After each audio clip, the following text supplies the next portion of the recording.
Okay, yeah, I know I had said that I hadn't given y'all a video or nothing of me cooking anything, but this is some fried rice I made. I don't have all the steps because of course I made it and of course I didn't film it until now, but it looks beautiful.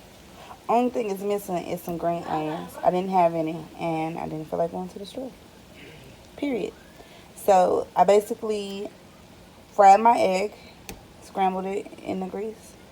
Then I removed the egg and I added in some of my onion. And I let it cook down until it was transparent. And I removed it from the skillet. Put it in a bowl with the uncooked onion. Set it to the side. The shrimp are pre-cooked. If I would have done raw shrimp, they would have been so much bigger. And as you can see, the skillet that I'm using is really not that big because I'm not feeding that many people, but this is a lot of rice. And oh, the shrimp, since they were already pre-cooked, you just put those in some water to unthaw. Make sure you remove any shells or any ice or anything like that might be in there, and set those to the side. Drain them and let them sit.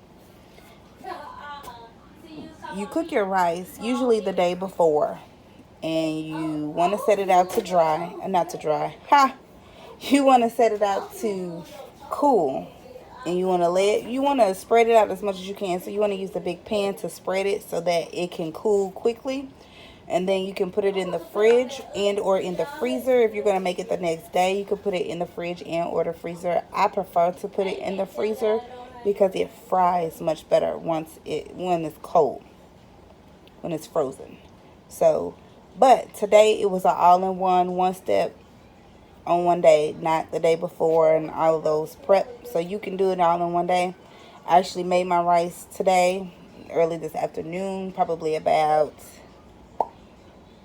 2 o'clock. I let it set out and, cool down before going into the fridge. Once it cooled down enough, I put it in the fridge and let it cool for a couple of hours. Took it out of the fridge when I was ready to fry it. I actually had the skillet ready, and I put some grease in here. I let it get hot before I put the grease in there. Let it get real, real hot. Then you put the grease in there.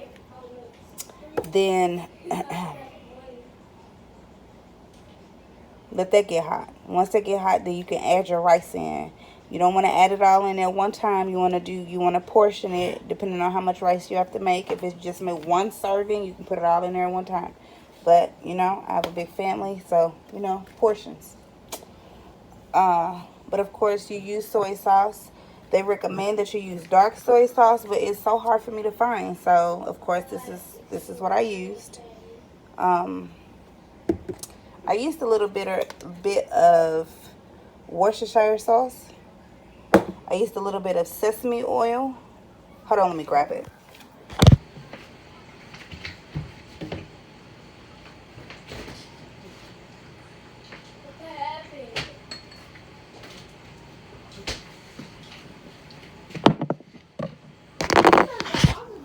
So I used a little bit of sesame oil, and I used a little bit of oyster sauce. Works really good with Chinese food, fried rice. And I used some hoisin sauce. And this really gives it that creamy texture. Kind of has that little sweet but tangy, not salty taste like the soy sauce. You can use low sodium soy sauce. I usually make it with this, and then if you want soy sauce with your rice, you use a low sodium soy sauce. So it's basically up to you, whatever you decide to use, and if you want sweet and sour in your rice or whatever else it is that you like to add in. If you want vegetables, I don't want all of that. I usually do bean sprouts. I do have some bean sprouts, but I'm not going to add them in today because I'm done. That would be going back a step. So, bean sprouts, they usually come in a can. You can buy them fresh, although my local grocery store does not have them fresh, and I haven't been able to find them at Kroger either.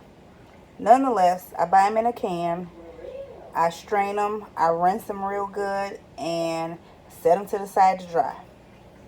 You know, they need to air dry. You don't really want them super wet when you're getting ready to use them.